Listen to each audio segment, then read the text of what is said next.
We at Ear Guru, the Ear Health blog, regularly share information to educate our viewer on all matters related to the ear.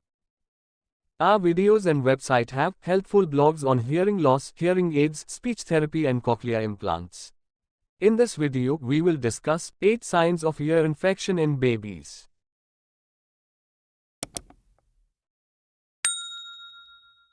The new parent's world revolves around their baby. No parent can bear the sound of their baby crying. Babies generally suffer from ear infection and the discomfort makes them cry. Ear infection in babies is the most common ailment among the newborn. In fact, it is the second most common ailment after a common cold. All parents should be familiar with these signs of ear infection in babies, the causes, and the precautions to be taken. What are the signs of ear infection in babies? Let us get familiar with the 8 most common signs of ear infection in babies. First, the baby shows signs of irritability. An irritated or restless baby is a very common sign or symptom of ear infection in babies. Any mother will immediately realize that something is troubling the baby. An irritated child is very restless and will neither sleep nor eat. Second, the baby cries more if put to sleep.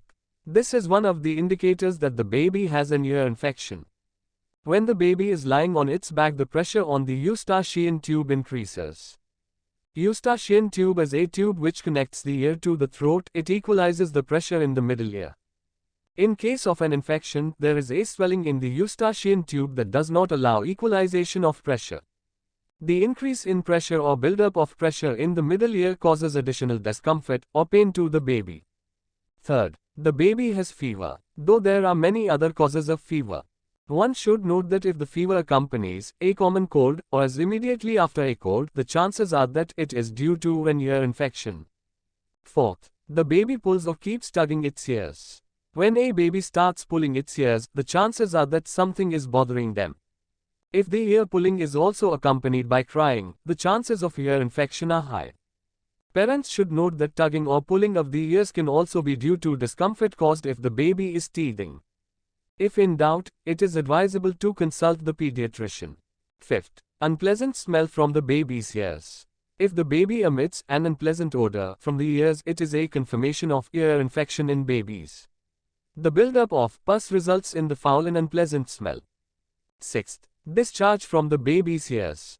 Discharge from the ears is another confirmation of ear infection in babies.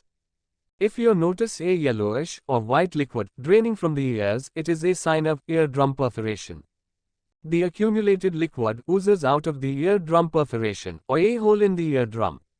There is no need to panic, as the eardrum will heal or the hole will close by itself after the ear infection is cured. Seventh, the baby does not respond to sounds. The baby may not respond to the usual sounds because of the blockage in the ears. The blockage is due to the accumulation of fluid in the ear canal caused by the infection. The blockage does not allow the sound waves to reach the inner ear. The hearing loss caused by the blockage is temporary. The baby will respond and will hear normally once the blockage opens up. 8. Reduced appetite. The baby will refuse to drink milk beyond a few sips, as the action of swallowing will cause discomfort and pain in the ears. What causes ear infections in babies? Why do babies get ear infection so often? There are 3 main causes of ear infection in babies. First, low immunity in the baby. Since the immune system in babies is still developing, they are sensitive to infections. Proper hygiene should be maintained and the surrounding area should be kept clean and dry. Second, structure of the ear in babies. The baby's eustachian tube is short and the angle is less than a grown person's eustachian tube. The eustachian tube is straight, hence water tends to collect in the tube instead of draining out. The wet and moist tube is an ideal breeding ground for germs and bacteria to develop. Third, common cold. The common cold is the main cause of ear infection in babies. Studies show that 23% of the babies get common cold by the time they are 1 year old. And 80% of the children get cold more than once till they reach the age of 4 years. The eustachian tube tends to get blocked when they are suffering from common cold. There is a buildup of liquid in the eustachian tube. The accumulation of liquid promotes the growth of bacteria. A viral infection is also one of the causes of ear infection. The pediatrician will inspect and determine if the infection is bacterial or viral. What are the important precautions during ear infection in babies? These are some of the precautions that parents of newborn babies should take in case the baby is suffering from an ear infection. Raise the head of the baby if they are being given water with a feeder. This prevents the water from going into the eustachian tube. Avoid feeding the baby while he or she is lying down. Warm compression against the ear will bring some relief to the baby. Do not allow pets into the baby's room during the ear infection period. Avoid giving stuffed toys to the baby during the infection period. Parents and visitors should strictly avoid smoking around the baby. Maintain proper room temperature and ventilation. Reduce use of pacifiers during the infection period. Parents and caretakers should wash their hands before handling the baby. Confirm with the family doctor whether all vaccinations were given as per the time schedule. Mild cases of ear infections will cure on its own. Keep the surroundings warm, dry and clean. Babies fed on breast milk have higher immunity.